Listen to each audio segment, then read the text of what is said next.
ఓం అస్మద్గురుభ్యో నమః. శ్రీమతే రామానుజాయ నమః.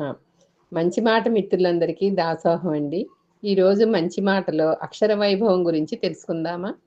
అక్షరాన్ని పరబ్రహ్మ స్వరూపముగా ఆరాధించారు మహర్షులు. అక్షరాలను పరబ్రహ్మ స్వరూపముగా, వాగ్దేవిగా, సరస్వతీదేవిగా ఆరాధిస్తారు. అక్షరాలు వాక్కుగా మారి శబ్ద రూపంలో ప్రయాణిస్తాయి. మన సనాతన సంప్రదాయంలో పిల్లలకు 3-4 సంవత్సరాలకు వచ్చాక అక్షరాభ్యాసం చేయిస్తారు.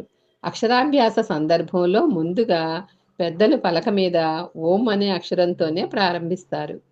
కొందరు ఓం అని ప్రారంభించి శ్రీకారాన్ని వ్రాయిస్తారు. కొందరు ఓం నమ శివాయ అనే అక్షరాలను వ్రాయిస్తారు. ప్రణవనాదమే సృష్టికి మూలం. వేదము దీనిని ఏకాక్షర బ్రహ్మగా వర్ణించింది.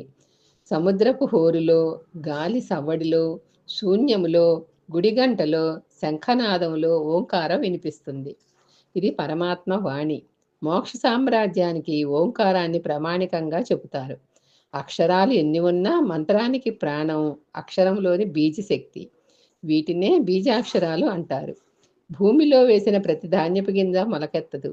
బీజశక్తి ఉన్న విత్తనాలే మొలకెత్తుతాయి. ఓం అనేది బీజశక్తి గల అక్షరం. ఏ పదానికైనా ముందుగా ఓంకారం చేర్చి పలికితేనే అవి మంత్రాలవుతాయి.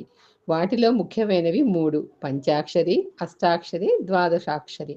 ఇవి 3 తరింపజేసే తారక మంత్రాలు. 24 అక్షరములు గల గాయత్రి మంత్రము ఆగమశాస్త్రం అంగీకరించిన వేదమంత్రం.